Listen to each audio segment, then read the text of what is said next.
ప్రత్యేకమైన మరి కృతజ్ఞతలు తెలియపరుస్తూ ఉన్నాను. 5వ మాటగా యోహాను సువార్త 19వ అధ్యాయం 28వ వచనము, లేఖనము నెరవేరునట్టుగా నేను తప్పికొనుచున్నాను. ఈ వాక్య సందేశం చేయడానికి మన మధ్యలో సహోదరి రమ్యకు గారు ఉన్నారు. వారు ముందుకు వస్తుండగా మనమందరం శ్రద్ధగా చెప్తున్న ఉపదేశాన్ని ఆలోచిద్దాం.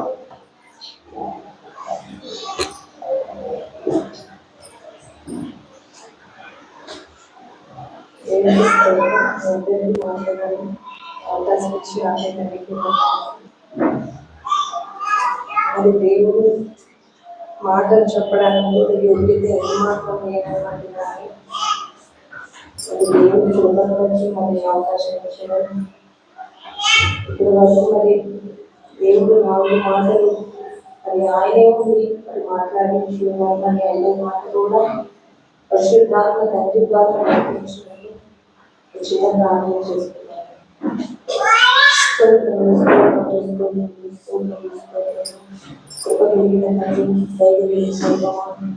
ఈ బంగారు పాలనకు వందనాలు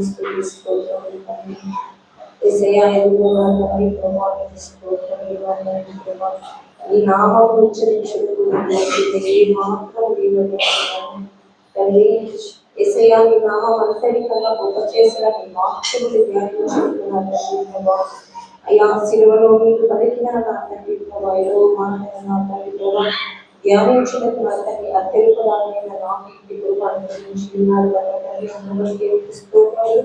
మరి నా నోటిని నా తండ్రి ప్రభావం స్వాధీనం చేసుకుని పరిశుద్ధాత్మ తండ్రి సహాయముతో నా తండ్రి ప్రభావం ఇక్కడ జరుగునట్టు తన తండ్రి మీరు నాకు సహాయం చేయండి తండ్రి. మీరే ఉండి నా తండ్రి ప్రభావ అయ్యా స్తోత్రము మీ కొద్ది మాటలు మీ కొద్ది నా తండ్రి రక్షించి సహాయం చేసి ఆశీర్వాదాలకు చెప్పమని యేసే నామం అడిగి ప్రార్థించి వెళ్ళుకుంటున్నాను.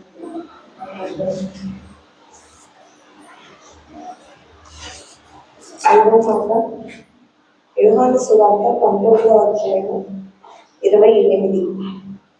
అటు తరువాత సమస్తమును అప్పటికి సమాప్తమైనదని యేసు ఎదిగి లేఖనము నెరవేరినట్లు నేను తప్పికొనుచున్నానని. తప్పిక ఎవరికి ఉంటుందండి? మామూలుగా అయితే మనుషులకి. మరి పరిశుద్ధుడైన యేసయ్య కూడా తప్పిక కలిగింది. అంటే ఫిలిప్పీ పత్రిక 2వ అధ్యాయం ఒకసారి చూస్తే 2వ అధ్యాయము 6-7 వచనాలు.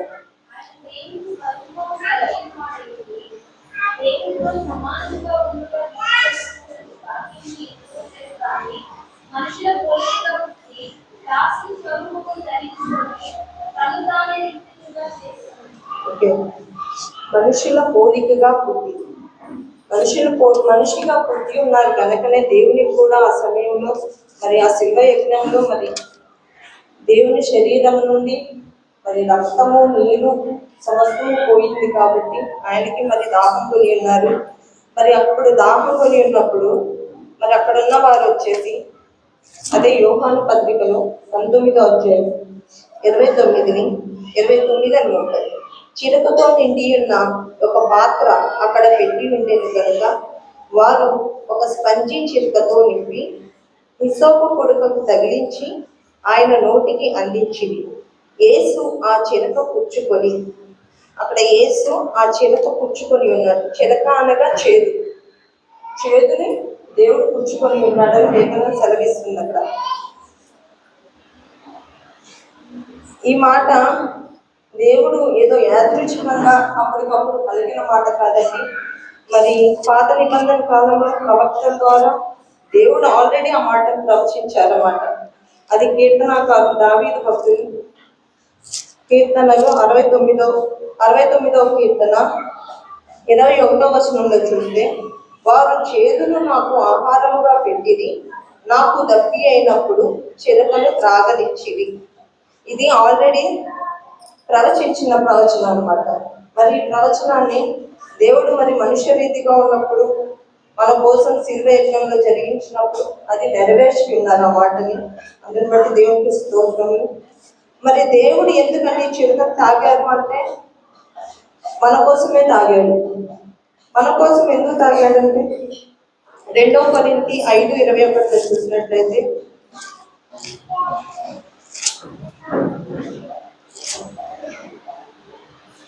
ఎందుకనగా మనం ఆయన యందు దేవుని నీతి అవునట్లు పాపమెరుగని ఆయనను మన కోసం పాపముగా చేసింది.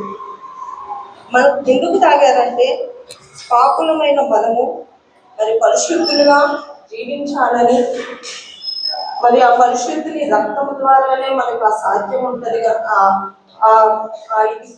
ఉంటుంది కనుక మరి పాపం ఎరుగని ఆయన మన కొరకు ఆయన పాపముగా మరి మన కోసం పాపముగా ఉన్నారనమాట. ఎందుకంటే మనం పరిశుద్ధులుగా ఉండడానికి. 1 తెస్సలోని పత్రిక 4:7 చూసినట్లయితే,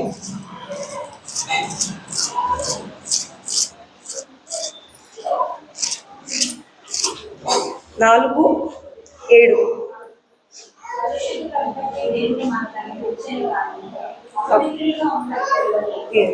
పరిశుద్ధులగుటకే అంటే మనం జన్మతః ఆదాము పిల్లలు కాబట్టి మనలో పాపమే ఉంటది కాబట్టి పరిశుద్ధత ఏమాత్రం ఉండదు కనుక మరి దేవుని శిలువ యజ్ఞం జరిగించి ఉన్నారు. ఆయన ఆ చేతులు తీసుకొని ఉన్నారు. ఆ చేతు ద్వారా పరిశుద్ధుడైన తండ్రి ఆ చేతులు తీసుకొని ఉన్నారు కనుకనే మనల్ని పరిశుద్ధంగా చేసి ఉన్నారు అన్నమాట. అండ్ ఇంకొకటి 2 కొరింథీ 8:9 చూసినట్లయితే, మీరు మన ప్రభువైన యేసుక్రీస్తు ఎరుగుదురు కదా, ఆయన ధనవంతుడై ఉండియు మీరు తన దారిద్ర్యము వలన ధనవంతులు కావాలని ఈ నిమిత్తము దరిద్రుడాడు. మనము ధనవంతులుగా ఉండాలని మరి యేసయ్య మన కోసము దరిద్రునిగా పుట్టి ఉన్నారు. మరి మనం ధనవంతులు ఒకటకే దేవుడు మరి ఆ శిలువ యజ్ఞంలో ఆ చిలకను పుచ్చుకొని ఉన్నారండి.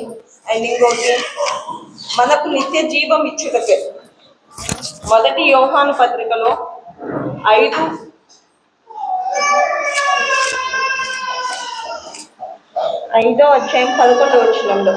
ఆ సాక్ష్యం ఏమనగా దేవుడు మనకు నిత్య జీవమును దయచేసెను. ఈ నిత్య జీవం ఇవ్వడానికే మరి మన కొరకు మనిషి కుమారునిగా పుట్టాడు. దేవునితో సమానంగా ఉన్న భాగ్యం కూడా వద్దనుకొని అని దేవుడు మన కోసము మనిషి పోలిక వ్యక్తునిగా మన కోసం పుట్టి ఉన్నాడు. మరి మనం ఈ స్థితిలో ఉండాలని మనకున్న నెగిటివ్స్ అన్ని తీసివేయడానికి పరమ తండ్రి మరి మన కోసం శిలువ యజ్ఞం జరిగించి మరి సహాయం చేసి ఉన్నారు. అందుని బట్టి దేవునికి స్తోత్రములు అండి. ఇలాగే చెప్పుకుంటూ పోతే మన లైఫ్ లో చాలా చాలా చాలా అసలు దేవుడు సహాయం చేస్తూనే వచ్చాడు. మన బ్రతుకును మార్చడానికే మరి ఆయన వచ్చి ఉన్నారు. పాముకి కూరల్లో మాత్రమే విషయం ఉంటుందంట, కానీ మనిషికి నిలువెల్లా విషయం ఉంటుంది. మరి ఈ విషయాన్ని తెచ్చాలంటే ఆ మహాప్రభువే చిలకలు తీసుకుని ఆ చేతును ఆయన తీసుకొని మనకు మధురములు ఇచ్చి ఉన్నట్లు మన బ్రతుకుల్ని పూర్తిగా మార్చివేశాడు ఆ శిలువ యజ్ఞం ద్వారా. మరి ఇప్పుడు ఎగ్జాంపుల్ ఏంటంటే కొన్ని మన లైఫ్లో ఎలా ఉంటాయి అంటే మనం ఏదైనా ఇప్పుడు ఒక మనిషిని చూసుకుంటామండి, మనకి ఏమంటారు చెడు చేస్తే మన మనిషి మీద ఎంతో ద్వేషము కోపము చాలా పెట్టుకుంటాము. వాళ్ళతో మాట్లాడడానికి కూడా మనం ఇష్టపడం కదా. మరి 1 పేతురు 2:20 ఒకసారి చూసినట్లయితే, తప్పిదమునకై దెబ్బలు తిరిగినప్పుడు మీరు సహించిన ఎడల మీకేమి గనము, మేలు చేసి బాధపడినప్పుడు మీరు సహించిన ఎడల అది దేవునికి హితవగును. ఇందుకు మీరు పిలువబడుతుంది. మేలు చేసి బాధపడినప్పుడు అంటే మనకి అదొక చేదు అనుభవమే. ఇతరుల పట్ల మేలు చేసినా మనకి వాళ్ళ ద్వారా నష్టం కలుగుతుందంటే అదొక చేదు అనుభవమే. మరి దేవుడు కూడా మరి ఆ చేతుని తీసుకోవడానికి రిసీవ్ చేసుకున్నారా, ఇష్టపడ్డారు. ఆ చిరకను పుచ్చుకున్నారు. మనం కూడా అంతే, మన లైఫ్ లో ఏం జరిగినా, మనకి ఎంత నష్టం వచ్చినా, ఎంత ఇదైపోయినా, ఇతరుల వల్ల మనకి ఏం జరిగినా, మరి దేవుని లాగా ఏ నష్టాన్నైనా రిసీవ్ చేసుకునేలాగా దేవుడు మనల్ని ఎదగడానికి ఆయన శిలువ యజ్ఞం జరిగించి మరి ఆయన శిలువలోనికి ఆయన రక్తంలోనికి మనల్ని చేర్చుకున్నారండి. అలాగే ఇంకొక పాయింట్ ఫిబ్రవరి 12-15 చూసినట్లయితే,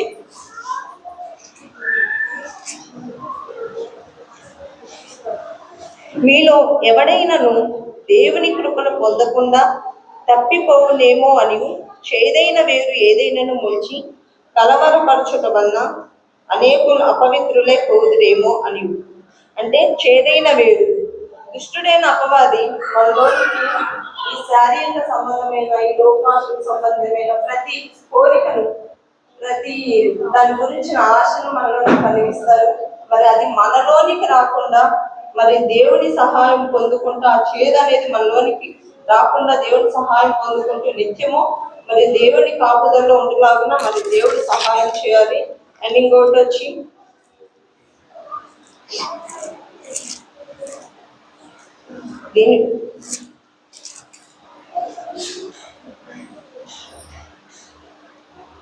నేను దప్పికొనుచున్నాను అన్నారు. ఇంకా మాటకు వస్తుంది. దప్పికొనుచున్నాను అంటే దేవుడు యేసయ్య దేవుని చిత్తమును జరిగించి మరి ఆయన యజ్ఞం కాబడి ఉన్నారు. మరి మనము కూడా మరి దేవుని చిత్తం ఏమిటో తెలుసుకొని మనము కూడా మన ప్రార్థన యందు, మన వాక్యం యందు, అండ్ మన యొక్క భక్తి జీవితం యందు, మన సంపూర్ణ స్థితి యందు ఒక కృష్ణ దాహము కలిగి ఉండాలి అన్నమాట. ఆయనలాగా అది నెరవేరాలని మరి దేవుడు మనకి సహాయం చేస్తూ ఉండాలి. అండ్ ఇంకోటి ఆత్మల రక్షణ. ఆత్మల రక్షణ అంటే నేను మొన్న ఓపిరంగులో మాట విన్నానండి. అన్యులు ప్రవేశ కాలము మొదటి అర్ధవారం వరకు ఉంటుందని, అప్పటి వరకు యూదులకు కఠిన మనసు కలిగి ఉంటుందని చెప్పారు. మరి ఈ అర్ధవారం కాలం వరకు కోట్ల మంది రక్షణలోనికి వస్తారని అన్నారు. మరి ఆ రక్షణలో మరి మన కుటుంబీకులు, మన రక్త సంబంధికులు, మన ఫ్రెండ్స్ కానీ, రిలేటివ్స్ అందరూ మరి ఆ కృపలో ఉండి మరి దేవుడిచ్చు ఆ రక్షణను పొందుకొని మరి దేవునిలో మరి దేవుడు మన కోసం జరిగించిన ఈ శిలువ యజ్ఞం మన బ్రతుకులో సార్థకం అవునట్లు దేవుడే మరి అన్ని విషయాలు కృప చూపులాగా దేవుడే సహాయం చేయడం.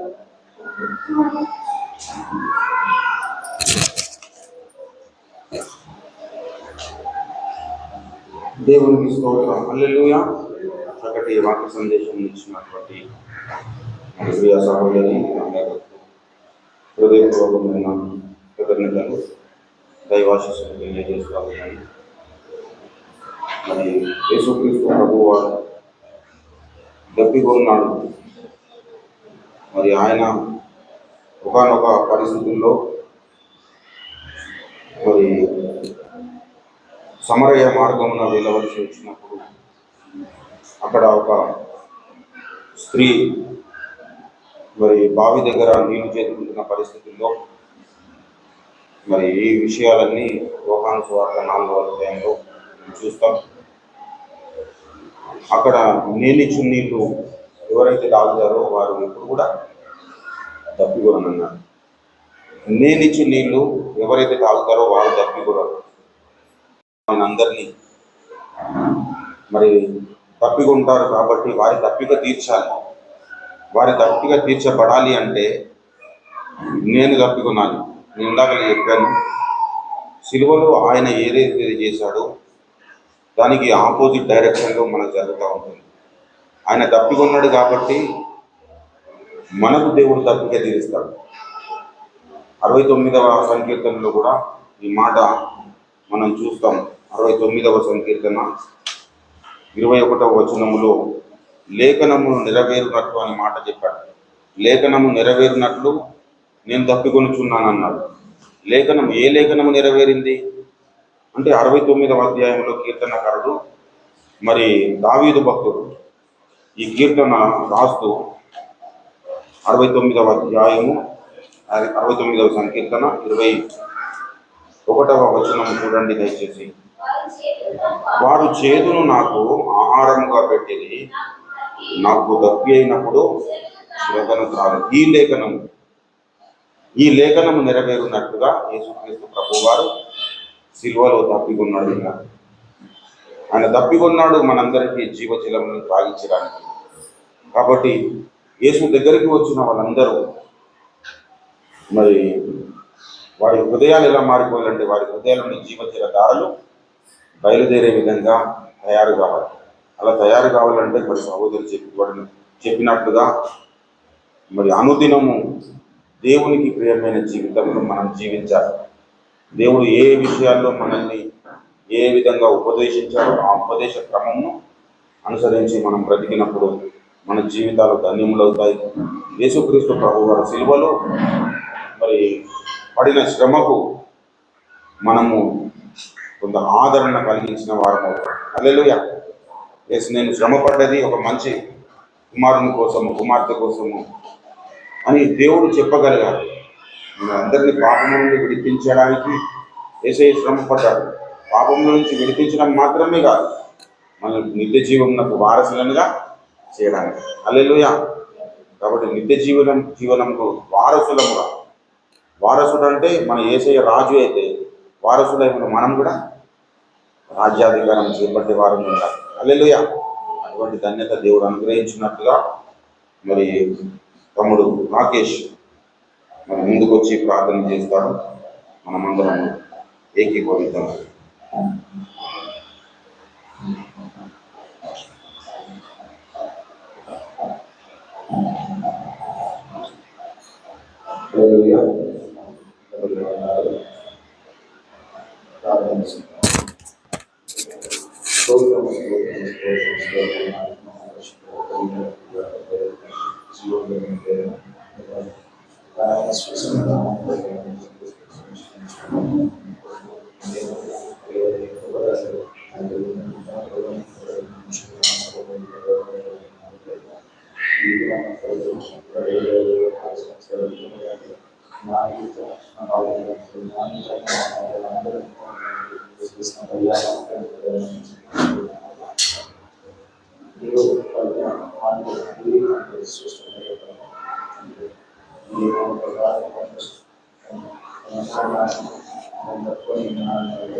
దేవునికి స్తోత్రం. కలువారి గిరిపైనను ఆ సిల్వ మరణమును, కలువారి గిరిపైనను ఆ సిల్వ మరణమును నా కోసమే ప్రభు శ్రమ పొందెను, నా కోసమే ప్రభు శ్రమ పొందెను.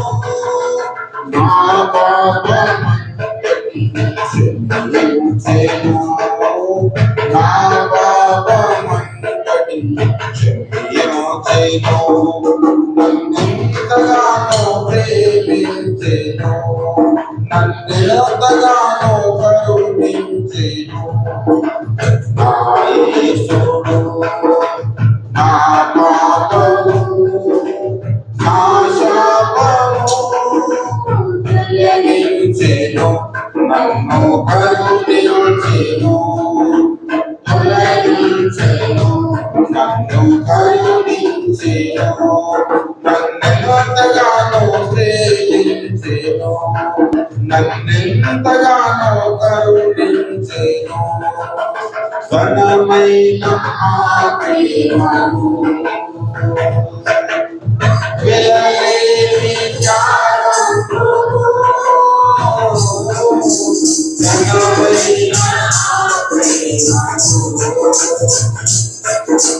వెలలేని త్యాగమును ఏమిచ్చును నేను పగలను, ఏమిచ్చును నేను పగలను, నీవు మా ప్రభువును సమర్పించును, నీవు మా ప్రభువును సమర్పించును. నన్నెంతగానో ప్రేమించెను, నన్నెంతగానో కరుణించెను, సత్యము జీవమును నీ బ్రతుకు కావలెను, సత్యము జీవమును నీ బ్రతుకు కావలెను. నేర్పించెను నాకు చూపించెను, నేర్పించెను నాకు